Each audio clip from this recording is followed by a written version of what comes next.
76 উনি দ্বিতীয় অবস্থানে আছেন। অতএব জনাব মুসাম্মদ সুনায়ক হোসেনকে নির্বাচিত ঘোষণা করলাম।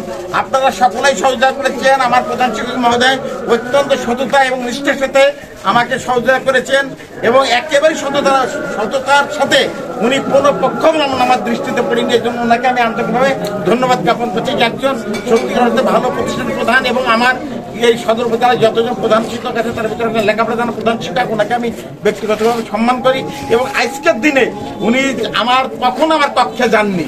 আমি ভোট গণনার সময় ওনাকে আমি বারবার অনুরোধ করছি আপনি আমার রুমে চলেন। স্যার আমি এখানে কোনো পক্ষপাতিত্ব না, আমি কোনো কিছু না, আপনার নির্বাচন আপনি সঠিকভাবে করেন। এজেন্টকে বলতে পারবেন না যে উনি কখন আমাদের ওখানে গেছে, কখন উনি কোথায় যাননি, ভোট গণনার সময় যাননি। এই জন্য ওনাকে আমি আমরা নিরপেক্ষভাবে কাজ করার সুযোগ পেয়েছি। এই জন্য ওনাকে আবারও ধন্যবাদ জানিয়ে আইন শৃঙ্খলা বাহিনীর সদস্যগণ যারা আমাকে সহযোগিতা করছেন, আমার 9 জন এজেন্টকে আমি ব্যক্তিগতভাবে আন্তরিক ধন্যবাদ এবং কৃতজ্ঞতা জ্ঞাপন করছি। ওনারা সকলেই ভালো। আপনারা অভিভাবক সকলকে, অভিভাবকদের, এলাকাবাসীকে আমি ধন্যবাদ জানিয়ে, সাংবাদিক বন্ধুদের সবাইকে ধন্যবাদ জানিয়ে, আমার সাথে যারা এই ভোট গ্রহণকারী আমার অফিসের সহযোগিতা করেন তাদেরকে আমি আন্তরিক অভিনন্দন জানিয়ে কৃতজ্ঞতা জ্ঞাপন করে আমি আমার বক্তব্য শেষ করছি। জয় বাংলা। সকলে ভালো থাকবেন। কোনো মিছিল মিটিং হবে না, কোনো মারামারি নির্বাচনটা আমার অফিসে হবে, হেডস্যারের মাধ্যমে আপনারা তারিখটা জেনে যাবেন।